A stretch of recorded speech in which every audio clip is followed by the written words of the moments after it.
Hey guys, this is Chris and Yellow, the host of No Holding Back. Today we got a special episode with my good friend Dario, and the topic of today's episode is top 10 NHL players. So the way that we listed our top 10 players is from the past, I would say maybe 5 seasons, including accomplishments, points per season, goals, and their contribution to their team. So, Dario Palucci, you could introduce yourself. Hi guys, my name is Dario Palucci, host of my own podcast with my friends called The Sports Gurus. You probably check that out too. Featuring on Chris's podcast today. You're using my fucking platform to get more views, you motherfucker. I mean, that's why I'm here, right? So, Chris needed more. He told me he needed more episodes with sports, so might as well come on his podcast and let's talk sports. So the way we're going to start this up is that we're going to start with honorable mentions. We have 5 each on our list. We have 2 separate lists, so we're going to start with Dario's. Alright, so my 5 honorable mentions. I'm going to start off with Carey Price. I mean, a lot of people would probably put him in the top 10. I feel like he's dropped off a bit in the last couple of years, but he's still easily the best goalie in the NHL. But I mean, it's not his fault though. Look at the team. Of course, it's not his fault, but sometimes the best player on the team has to carry the team, right? And sometimes he can't carry the team. Well, the problem is that your goalie shouldn't be the guy that you build a team around. Okay, but the goalie has to be. If your goalie's your best player, like in your case, that's for the Canadiens, problem. It's not a problem. Like Luongo was one of the best players for Vancouver. He's one of the best players for Florida. In front of him. He's still one of the best players, but he was Kessler. But he was still one of the best players for his team, right? Yeah, but we're talking about the key best player on the Habs. That's a problem. It's not really a problem. Continue your list. Moving on. Moving on. Jack Eichel. Ever since he's come in the league, he's really been. He's a crybaby. I agree. He's a big baby. Oh, I'm leaving if you don't make me captain. Okay, here. He said that? Yeah, he did. I thought he was complaining because his team is so crap. No, he wanted to be captain. He's like, make me captain or I'm leaving. Well, he's still a great player. Yeah, that guy in honorable mentions. It's yeah. Wow. It's a quote unquote punishment for Buffalo for tanking on purpose for McDavid. I mean, it's not really much of a punishment. They still get Eichel, but like, I'd rather have McDavid or Eichel. Well, I mean, like Edmonton, look at those. Moving on. Artemi Panarin, ever since he's come in the league, unstoppable. The guy can shoot, he can pass, sick flow. He's incredible. I mean, I don't approve of his monster contract for New York, but he's literally a journeyman because he always wants fucking money every season. I mean, like, if you're that good and someone's willing to pay it, then he'd take it. Continuing on, this is a little bit controversial. The next 2 players that I have in my honorable mentions. Let's hear it. Draisaitl and Steven Stamkos. Okay, Stamkos, no. Draisaitl, okay. Draisaitl, people are starting to see that he's proven himself and he's really become a key player for Edmonton. But I feel as if there's some points where he really needs McDavid to get the points that he has, and being on one of the best power plays in the NHL in recent years, then he really just needs McDavid, which is why I don't think he deserves to be in my top 10. Steven Stamkos, again, same thing with Panarin. Just a quality player every single year. Just doesn't have. I feel like when it comes to playoff time, he doesn't have like the will to actually want to win. He just plays and like I feel like he hopes for the best. Can I say something about Stamkos? Go ahead. Like, including myself, a lot of fans think he's slowed down. But, like, he's just been flying under the radar because there's so many better players than him. But if you look at his points, last year, if I'm not mistaken, he got close to 90 points. Or maybe a little bit over 90 points last season. All right, regardless, I just think when it comes to playoff time, which is the most important time, not only in hockey, but in football and in basketball, baseball, you have to have that hunger to want to win, and I feel like Stamkos never has that drive. The perfect comparison to that guy would be Eric Lindros. Very talented, could carry a team. Problem is with both Stamkos and Lindros, always injured, either with concussions or the broken leg for Stamkos. Yeah, that was a bad injury. Yeah, fucking Ryan Miller. Anyways, so now it's my honorable mentions. I have a couple that are similar to Dario's, except I'm going to give a little bit of my opinion. So at number one for honorable mentions, Leon Draisaitl. Why did I put him on one of honorable mentions and not top 10? Here's why. 6 years, 422 points, and he's only averaged over 100 points the last 2 years and won the Art Ross Trophy this season. Before that, before Connor McDavid, before they were the dynamic duo they are right now, not as good as a player. He was a key player on the team, but he wasn't a top 10 player, not even in the honorable mentions. If you look back at it like 2-3 years ago, he's really been establishing his name the last 2 seasons, especially with Connor McDavid. Does he need Connor McDavid? Last season, people said yeah. This season, people say no. Especially that he won the Art Ross Trophy over Connor McDavid. Connor McDavid did get injured for a couple games this season, and Draisaitl was well off by himself, getting points with freaking James Neal, if I'm not mistaken. And for me, that's why he's on my honorable mentions. Artemi Panarin won the Calder in his first season in 2016. I'm pretty sure he's one of the oldest guys, or the oldest guy to win a Calder. He was like 24, 25, if I'm mistaken. Why I have him on my honorable mentions? Is he a leader? No. Do you really necessarily have to be a leader to make the top 10? Not really. But in my top 10, I made sure to have a mesh of points, leadership, and achievements as well. Panarin has only won one thing. His first couple of seasons he was paired up with Patty Kane.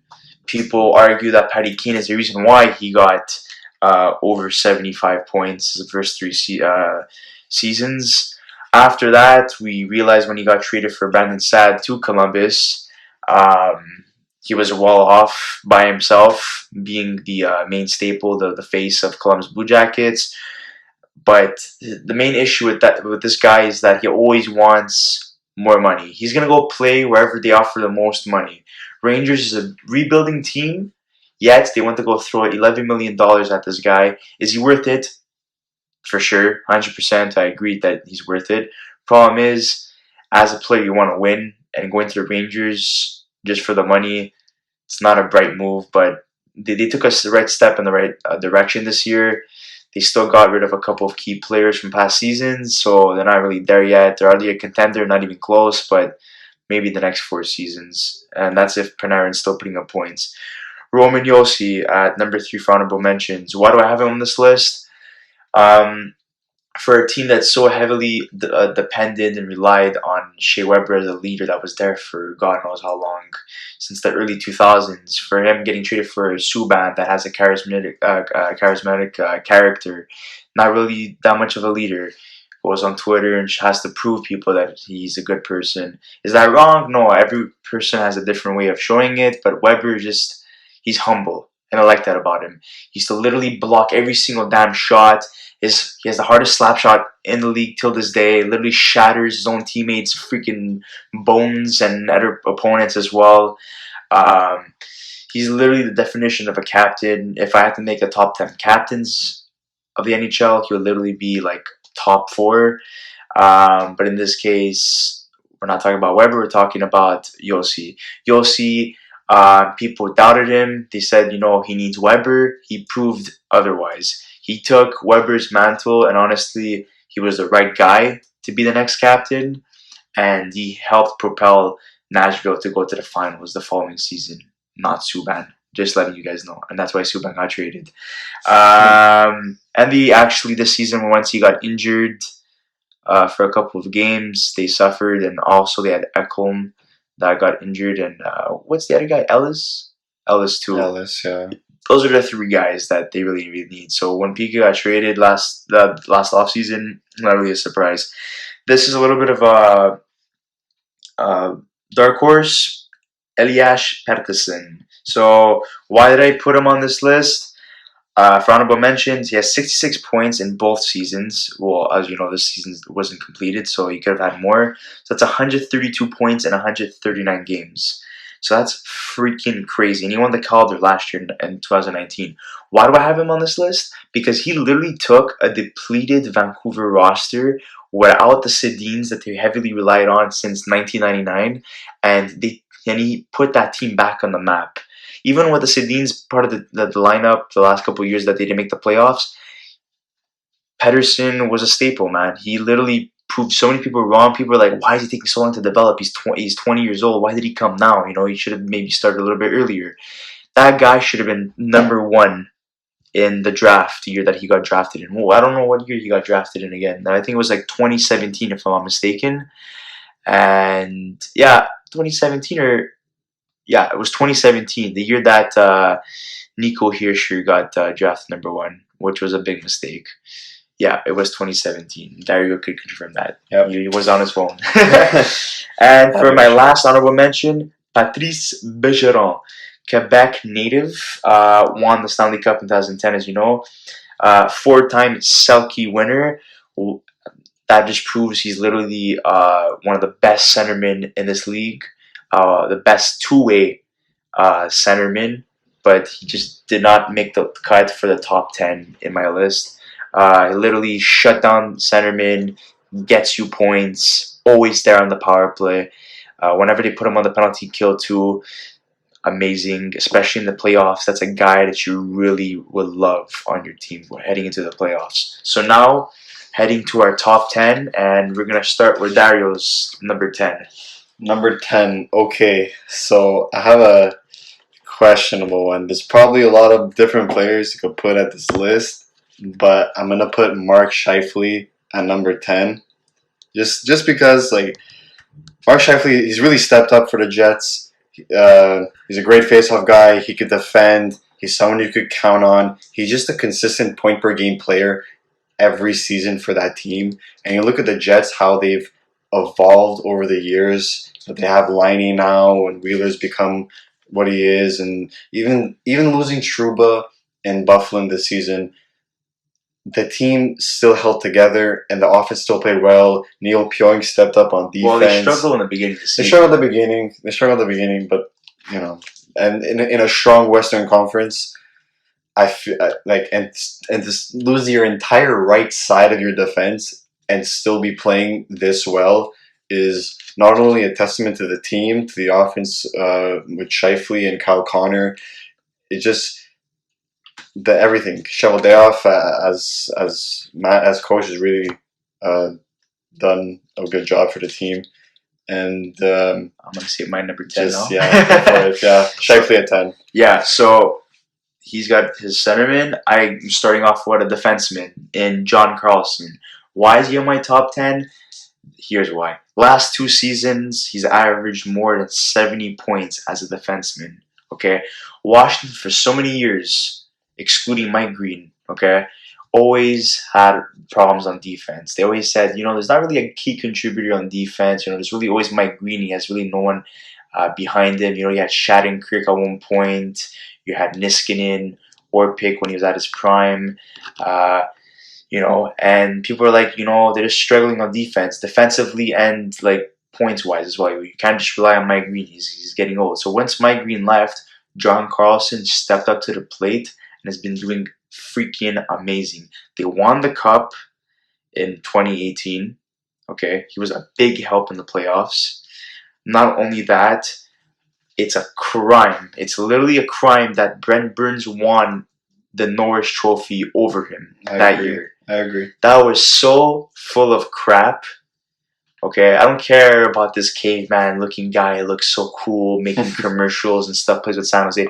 San Jose Sharks, and listen up, they are a retirement home. They haven't been good in the playoffs since the longest time. Okay, couldn't make it past the Western Conference Finals. Only once against Pittsburgh, where they literally got their ass slammed. Okay, by Pittsburgh in 6 games. Okay, You're telling me that's a good defenseman? With Joe Thornton on offense, Patrick Marleau, that's literally a retirement home. Joe Pavelski, and majority of those guys are gone now. You only have Joe Thornton and Brent Burns. Good luck winning a cup. Your time window is opened. Thank you for wasting your fans' freaking attention for the last freaking 15 years. Good job, guys. So number 9, Dario. Well, we're not gonna change the topic that much because at number 9 I have John Carlson. Like, I hate to admit it, but like, Washington finally overcame their demons, which is Pittsburgh in the second round. Your favorite team. My favorite team. They finally overcame their demons, and John Carlson was an absolute monster. That guy just helped that defense so much. Nice voice crack. Yeah, thanks. he really just helped that defense and glued everything together. Like, just throwing that power play together with Carlson, Kuznetsov, Backstrom, Ovi. It's disgusting. And Carlson not only can he shoot and pass, he can defend. He's not scared. He'll block shots. He'll hit you. He's just, over the last few seasons, he's become an elite defenseman. And this is why I have Mr. John Norris, as Ovechkin likes to call him this season, at number 9. Do you actually think he's going to win the Norris For sure. No, without a doubt. Or there's going to be another No, upset? he won't get scammed. Okay. He won't get robbed this season. There's no way. I hope not. There is no way. I really hope not. There's no way. There's like no one catching up to that guy. No. Unless it's Kale McCarr, but that guy's going to win the Calder this year. Yeah, he's got Calder. Whatever. At number 9 for me, David Pastrnak, 95 points this season. Won the Morris Richard Trophy, tied with Ovechkin at 48. Why do I have him on this list, and why Marchand didn't make the list? First of all, who even likes Marchand? Second of all, this is a guy that's in his early 20s, okay, and he's this freaking good. Are you kidding me? Like, not even Tyler Seguin at his prime is this good, okay? You have an aging core, okay, in Patrice Bergeron, Brad Marchand, David Krejci, Tuukka Rask, and obviously big Zdeno Chara, okay? So once those guys are gone, who's going to carry your team? This guy. You got to build your team around this freaking guy, okay? Because once those guys are gone, Pastrnak is going to have a hard time. Will he still be a top 10 player? For sure. But if you need to get this guy at this freaking elite or maybe even franchise I don't know how to explain it exactly, but like at this pace, exactly, yeah. So if he doesn't get that many points, clearly it's because the secondary scoring is not going to be there once all those other guys retire. But this guy came from freaking Czech Republic, you know, started off decently and then blew up the last 2 seasons. And just out of nowhere, this guy was playing third line 3 years ago. You know, he wasn't really their main guy, you know. He was just there for secondary scoring. He was doing decent, you know. He was putting average rookie numbers, you know. And look at him now. He's freaking killing it. And why is he not above this list? Because there's so much more to come from this player that he's not fully proven himself. So 2 years, yeah, it's good. But everyone above him on this list have proven more. So that's why David Pastrnak's at number 9. So what's your number 8, Dario? Number 8, it's Steven Stamkos' teammate. It's Nikita Kucherov. Which is actually what I have at number 8 as well. Ooh, so we could discuss this one. We discuss this one. Okay, so Kucherov had a slow start to his career, let's be honest. He put up those points in his contract year in his third season. He didn't really do as well as, let's say, Panarin in his third year. Wasn't he a second-round pick? I'm not sure. I'm actually not sure. I'm pretty sure he's a second-round pick, and he got drafted in the same year that Michael Mackinnon got drafted because, as a Habs fan... He was a second-round pick. 58th overall. And what year? 2000... Pretty for sure it's 2015. 11. 11? Yeah. Oh, no, it wasn't Michael McCarron. Or maybe it was. Anyways, I can't confirm that, to be honest, because I don't want to give you false information. But all I know is that the Habs could have drafted him over whoever they drafted instead. And, yeah. Continuing with Kucherov. In 16-17, we saw that he became a proven goal scorer with his team. And then in the 2018-2019 season, he just popped off. He had more assists than games played, 87 assists, 128 total points, a Hart Ross, and Ted Lindsay all in that year. This man just really needs a cup to just cement everything. And the problem with Tampa is that they're big chokers in the playoffs. I know they're big chokers because I'm really not a big fan of John Cooper at all. I don't like him as a coach. If they don't win it this year, I think he's done. Or maybe they might give him a free pass. I wouldn't give him a free pass. The Corona Cup, as everyone's calling it. No. But I can't. In an episode of in a podcast with my podcast, I said that I have Tampa Bay winning the cup, and this is it. Like, you have the team now, and they're rejuvenated because they've been resting all this time. You have the team now. You finesse an extremely young defenseman, Sergachev from Montreal. Sorry. Yeah. Incredible. Well, his attitude's horrible, I'll admit that, but he's an incredible here's the thing. He's got scratched a lot this year and last year, just to let you know. And he was playing third pairing a lot of the time. He's still young, and he has a hell of a shot. I know, I'm not trying to defend. And he'll hit you, and he plays rough in the corners. He's an excellent defender. Just that team is perfectly constructed to win a Stanley Cup. And he has good leaders to lead him, to put him in his place. That too. And the fact that they haven't won a cup yet is really... It's baffling. It's depressing. It's depressing. Cup or bust for John Cooper. And that's Palat, Stamkos, Kucherov, Hedman, Vasilevsky.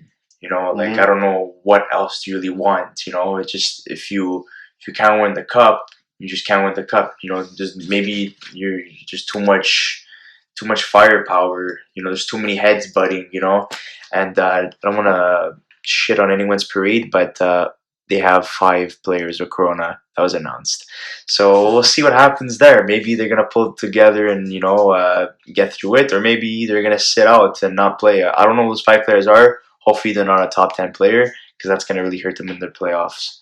And the odds to win the Stanley Cup.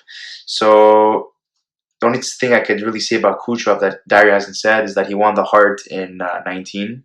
Said it. You said that? I said that whole year that he just swept all the trophies, the Hart Ross, Ted Lindsay, 128 points, just it would be elite. Okay, so really the only thing I could really say that he hasn't said is that he puts up 80 to 120 points a season. That's his average. Which is incredible. Which is top 10 material, and that's why he's on our list. And that's pretty much for Kucherov. So number 7 for you, Dario. It's a player you don't like, Chris. Austin Matthews. Austin Matthews. I hate this guy's face. I literally want to slap him. I hate him. This freaking pedo stash. Everything about Toronto mainly frustrates me. Like the media and everything. I'm all for the Raptors. That's something else. Babcock. Babcock. Oh God, that guy ruined him. Okay, before I go into anything with Matthews, how do you play Marleau more than Matthews in Game 7 against Boston? Because how does that happen? He likes veteran presence. But how does that happen? You're trying to score. You're playing. You always lose to Boston in Game 7. Maybe you just didn't like Matthews' attitude. I don't know why you wouldn't. I don't blame him. I don't know why you wouldn't play a sniper like Austin Matthews. Matthews' attitude. He literally got in trouble from the law for literally showing his ass off in Arizona. Arizona's Arizona. They just do whatever they want. But in my opinion, Matthews is the guy he's the centerpiece of that offense. A lot of people would maybe say it's Pajama Boy and Tavares or Mitch Marner. Declined dramatically ever since he's joined Toronto. He's not even the same presence anymore. He's been injured. That whole team's been riddled with injuries. But Austin Matthews, he's the glue holding that team together, in my opinion. He's a proven centerman. He has a crazy wrist shot. That guy could shoot from anywhere and he'll go in. Hit him with the 4. Austin Matthews. That first game against Ottawa was something else. 47 goals this season alone. Season's not even done. Austin Matthews, but it's okay. Nah, I don't think against Matthews. Austin Matthews is elite, which is why I have him at number 7. He's only elite. He's not franchise. That's my opinion. Anyways, he's franchise. Number 7 for me. Carey Price. Ooh. Yes. He's the only goalie on my list. Why? I'm a Habs fan. Yeah, kind of biased. But hear me out, okay? In one freaking season, I know this is like 5 years ago, okay? He's won the Vezina, the Hart, the Ted Lindsay, and William Jennings all in 1 year in 2015. Name me the last goalie to win that many trophies in 1 year. I don't even remember, so I won't even say it, but he's your guy, okay? His save percentage in his whole career is .917.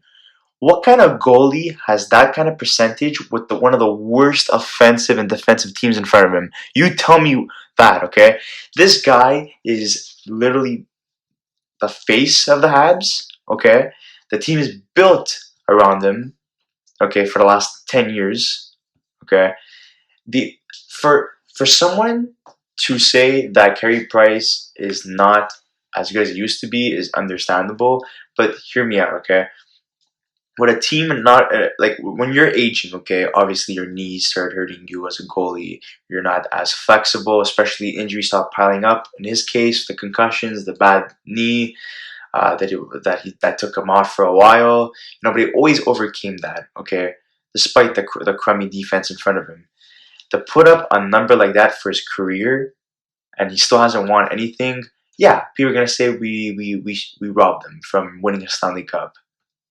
Understandable. Okay, that's management's fault. But he's a leader.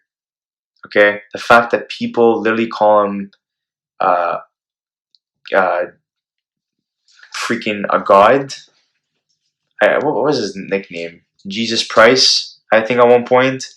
Okay, to be nicknamed those names, and the way the media puts him on newspapers, always front page all the single time. Okay, and how they always Price is a scary guy. Like facing any opponent. I think any opponent can say that, especially this year, where people literally voted against the Habs making the playoffs because of Price, saying that Price can steal games. Okay, and his save percentage, I don't remember exactly, is incredible during the playoffs. Okay, even if it's a first round exit or for the second round, or maybe they made it to the Eastern Conference Finals. Okay, his numbers have always been solid in the playoffs. This guy is freaking scary in the playoffs. Okay, are they gonna go far this year? Highly doubt it. No. But you cannot take away what Carey Price has accomplished. He is the best goalie in Montreal Canadiens history. Sorry for Patrick Roy fanboys and Ken Dryden fanboys. Plant, whatever, go fly kite. But honestly, man, he deserves recognition. I know I am a Habs fan, but people need to mention his name way more often. Just because he's on the decline the last 2 years, you just can't take away what he's accomplished, and that's why he's at number 7 for me. I agree with you. He's easily the best goalie in the NHL, in my opinion. You can't take away that from him, man. Never. No, I can't. Despite what's the problems that he's overcome and the players in front of him, tell me another goalie that could do that for a team. No one. And especially with all that pressure. Imagine the pressure in Montreal. Yeah. He's just incredible. Price is easily the best goalie in the NHL. I'm not going to argue it, and I never will. Screw Fleury. Anyways, number 6. 3 cups. Okay, Crosby and Mackinnon. So we could do this all day. 2009. It's okay. Matt Murray. He carried us, okay? Or Fleury, back up. Or injury. But the first 2 rounds. Okay, let's get to number 6. Number 6. Arguably the best American player to ever play the game. It's Patty Kane. Patrick Kane is just that guy. His hands are incredible. It's like silk. I don't know what the hell he does with his hand. He's a magician. With the puck, he's an absolute magician. 1,022 points in his career in 973 games played. 3 cups. Always consistent. There's not much more to say on Patty Kane. He's just literally, I think, the greatest American player to ever play the game. That's why I have him. Well, he's on my list too, but I'm gonna keep that till the end. Yeah, go for it. Number 6 for me. Yes, I hate him. I want to slap his face. Do I respect him? No. Does he deserve recognition? Yes. Is he freaking mental as a player? Yes. Is he a franchise player? He's elite. Okay. That's Austin Matthews. Dario talked a little bit about him before. He won the Calder in 2017 deservedly. Yeah. Can't take that away from him.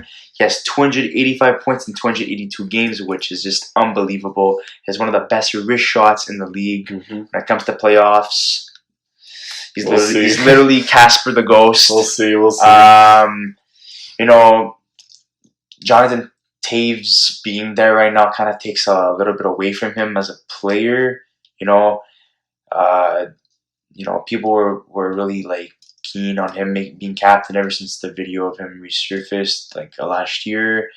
Tavares is deservedly the captain, but Matthews was there longer, even though Tavares has captain material and he's a hometown boy. A lot of controversy about like the captain choice. Matthews should have been captain. He should have been captain, despite of everything what happened. Yeah. I kind of feel like maybe the video was just basically a reason. It was just a reason why he was not going to be named captain. But whatever. That's my take on Austin Matthews. He's very skilled and he has amazing hands. Not as good as Patty Kane, but yeah. He's a fantastic centerman. I could see him winning a couple of Selkies in his career. The Hart Trophy, or an Art Ross Trophy, possibly. But with Connor McDavid up your ass and Nathan MacKinnon in the future, unlikely. So that's my number 6. So number 5 for Dario. Number 5, Chris, you already mentioned him. It's David Pastrnak. Wow, it made your top 5. Pasta makes my top 5. Why? Since his 3rd season into the league, he has never had lower than 34 goals in a season, and he only gets better with age. 70 points in the next season, 80 points, 81 points, 95 points this season. Won the Morris Richard, tied with Ovechkin this season. Pastrnak is a franchise player, and he is absolutely incredible for the Bruins. Yeah, exactly. And he's the future. And the fact that whole team is just they always find a way to like not go down the hump and slip down, like kind of like Pittsburgh. We're like, oh, when are they going to collapse? When are they going to collapse? When are they going to go back down to the basement? It's not gonna happen. It's gonna happen. Pittsburgh, it's gonna happen soon. Maybe in about 2 Boston didn't make the playoffs for 2 years in a row. Boston, at one point. Boston is incredible, and they're going to be incredible for a long time, and they're going to win at least another 2 cups soon. 2, maybe I say Boston could win at least 3 more cups with this team, in the next decade. With this team, I think they have one more run. I think that Boston could win 3 cups in the next decade, easily. I don't know. It really depends how long Brian Marchand has, and he has a while. Bergeron is just always elite. Pastrnak number 5 for me. That's for me. Number 5 for me. Dario mentioned it before. Patty Kane has the best hands in the league. Sir. The most skilled player, apart from McDavid, when it comes to his hands. He has 3 cups under his name. Won the 2008 Calder in his first season, obviously, because that's awarded for the best rookie. Mm-hmm. Has an average of 70 to 110 points. You have to include this guy in your top 10. With Taves declining and being very inconsistent, he's still the main guy when it comes to being a leader. But Patty Kane is way better than him when it comes to points per game. And he's more reliable, and that's somebody you want to have in the playoffs, especially in this Corona Cup happening, or whatever you want to call it, 24 playoff format, the playoffs. So I think heading towards our top 4, I think it's basically the same. Yeah. So let's just discuss this. You want to talk about one player each, or do you want to? No, let's just talk about each player at the same time. All right. Number 4, we both have the grade 8. Alexander Ovechkin. There's nothing else you can say about him. He is the greatest goal scorer to ever play the game. He will pass Gretzky's record, even if he doesn't pass Gretzky's record for goals. He is the greatest sniper, shooter to ever play the game, without a question. And him winning that Stanley Cup, even though I hate Washington with a burning passion, him winning that Stanley Cup is exactly what he needed to cement his career. And it's probably going to be the only cup he's ever going to win, to be honest. I think it will be the only cup he ever wins, to be honest. It's kind of sad saying that. But, it is. But he had to get one. And I'm happy he has one. It's just, the depth is just not there. That's Smith, Pelly, and Lars Eller killing it in the playoffs. You're never gonna have depth like that again. I highly doubt it. You need 4 working lines to win a cup, and that was the year they had it. Honestly, yeah. So as Dario said, we both have Alexander Ovechkin number 4. He's had he has 8 years of 50+ goals, which is incredible. So he is undoubtedly the best modern day goal scorer, and in my opinion, I agree with Dario when he said he's the best goal scorer of all time. No disrespect to Gretzky, but literally they had the goalies' paddings and their playing style was literally non-existent. I think it was basically Dominic Hasek and Patrick Roy that gave more flavor to goaltending and considered them more of an athletic presence. More of a they changed the face of goaltending. They changed it. So.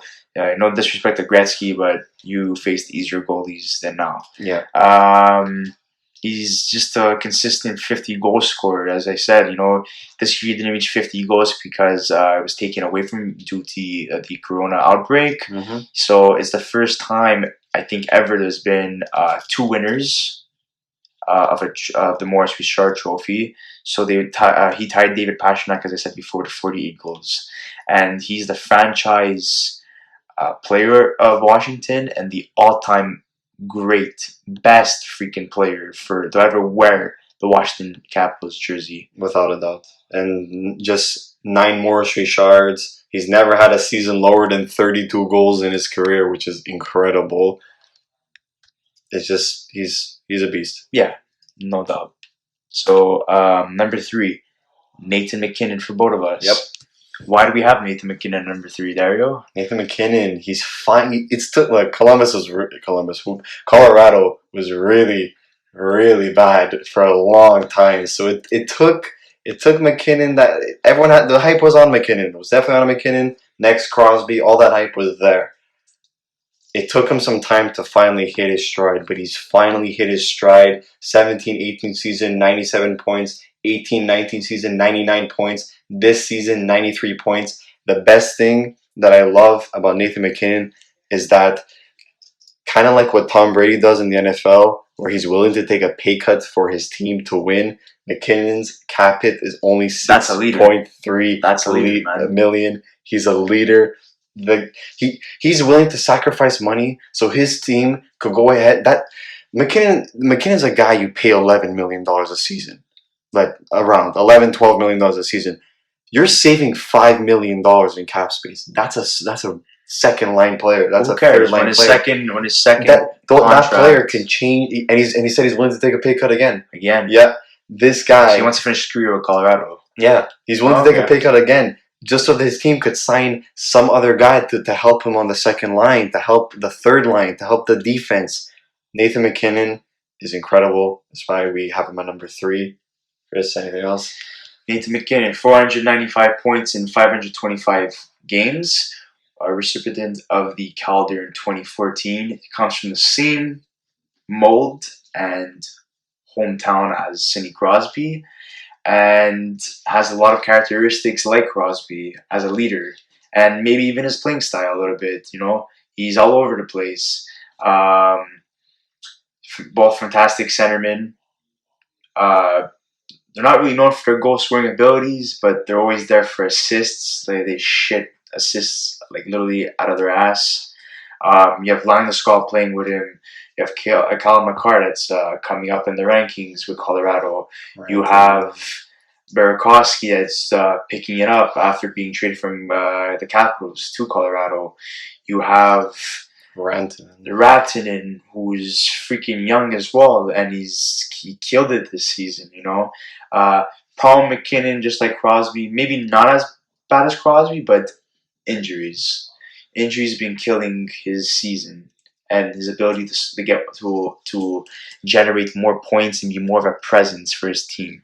When he did start playing for Colorado, they were horrendous. You're literally on a 2-on-1 against the goalie, and you decide to pass it all the way back to your defenseman for a slap shot. Like, that's how far Nathan MacKinnon has come, and he's a franchise player, and he's a fantastic leader. And he will be the next captain of the Colorado Avalanche when Landeskog either retires or gets traded. Yep. So at number 2, we both have Sidney Crosby. Woo! And why do we have Sidney Crosby at number 2? Why do we have Sidney Crosby? Because why not? Are you kidding He's me? your The favorite guy. fucking player too, but whatever. No. It's not like my entire room is covered in Crosby. Besides that, Crosby is literally a generational talent. Guys like this come like once in a lifetime, and he's proven it. Minus the fact that you mentioned before, the injury bug. He's never played a full 82-game season. The most he's ever played was 81. Even this season, he got injured. One game. He was missing one game. Even this season, he was injured. Still managed to get 47 points in 41 games. Incredible. 1,263 points in less than 1,000 games played in the NHL. 3 Stanley Cups, almost 4, lost to Detroit in 08. Maybe he could sneak one more in. We'll see. Yeah, okay. Maybe. Yeah, okay. Let me dream, okay? Imagine the Habs actually beat them this year. I'll actually piss my pants. I'll actually slap every single one of you guys. But bro, I'll take it, and I'll laugh in your face after. It won't happen. Crosby is one of the greatest players to ever play hockey. Ever. Top 5. Easily all time. Easily top 5. I'd put him to get ahead of. I wouldn't put him. I don't know. Him and Lemieux were just like incredible. Him and Lemieux, the problem with both of them, not the problem, but the injury, both of them. Yeah, that's the problem. Injuries, both injury prone. Especially, but they both kind of helped. have the same story because Lemieux saved the Pittsburgh franchise, and Crosby basically did the same thing too. They both came in at times where the team was literally struggling. They needed help. They weren't as dominant as they used to be, and Lemieux did it the first time to put Pittsburgh on the map, and Crosby did it to put them back on the map and show how much of a powerful force they were. You had Letang, Fleury, Malkin, Dupuis, Crosby, and you had Lemieux, who actually came back. Kunitz came back. He came later because he won the cup with the Ducks. But that team, man, they all got drafted around the same time, and that's literally like Fleury, Crosby. That's like one of the best cores in recent memory, to be honest. And Sidney Crosby is the definition of a captain and a leader. And I don't know if the Canada is ever going to make not Canada, but if NHL players are ever going to be eligible in the Olympics ever again. But if that ever happens, I see Sidney Crosby winning another gold medal. He has 2 Hart, 2 Maurice Shards, obviously 3 cups, 2 which were back to back, and he has 1,263 points in only 984 games. Imagine if this guy was healthy. Wow, this guy would have had freaking 500 more points. Yeah. Is there anything else you want to say about Crosby, or you're about to cry because you're emotional? Cause he's just so good. He's just so good. Oh my god! I don't want to make this a Pittsburgh podcast. Just every time in the playoffs, like just watching him play, it's magical. I'm telling you. Okay, before Dario cries, let's go to number 1. So number 1, it's unanimous. Come on, everyone freaking knows this. The up and coming face of the NHL. Connor McDavid, a.k.a.